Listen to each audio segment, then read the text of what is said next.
اجتمعت فيكم النقائص السبعة. ايه؟ وايه هي النقائص السبعة دي يا سي شوقي؟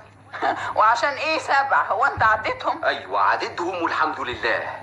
الكسل والغرور والبخل والحسد والجشع والغضب والإسراف. تبقى النقائص السبعة دي فيهم هم. مفيش واحدة فيكم هتعجب العريس الجديد. أنا لوحدي اللي هيكون من نصيبي. والله النقائص دي ما اتجمعت إلا فيكي أنت يا ست فايقة. أنا هادية ومتزنة ومحدش يقدر يتهمني بأي نقص. بتقولوا ايه؟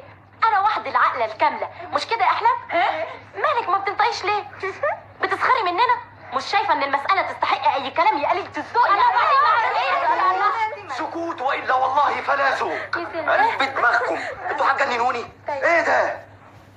خلاص اهو كده قدام الخطر بابعاد العريس قطعتوا النفس.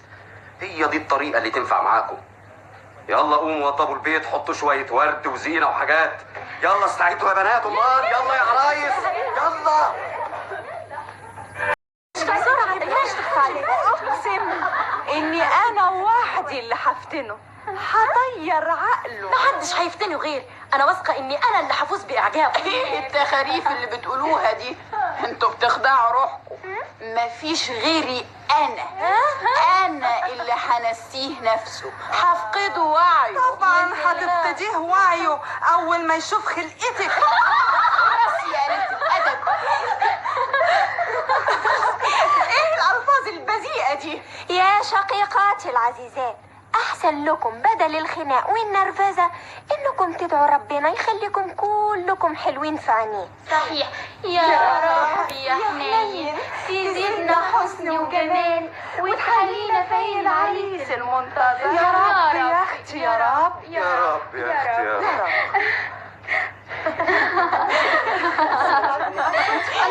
بس سكوت، وصل العريس.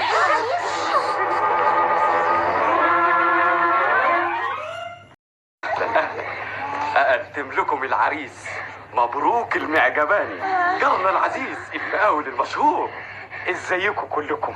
لعلكم بخير. الله يسلمك، اهلا وسهلا. انا في الواقع ما كنتش فاهم، ما كنتش متصور انكم جمال بالشكل ده. ميرسي قوي.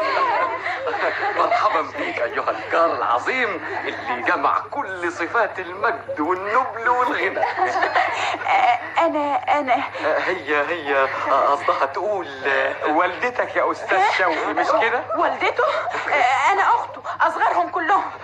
صحيح هي مش اصغر اخواتي فعلا. اصلي كان لي اخوات كتير وما فضلش غير دول. الصغيرين دول اللي انت شايفهم. ياه، ده انا غبي قوي. انا اسف يا انسه فايدة. اسف جدا يا انسه فايدة.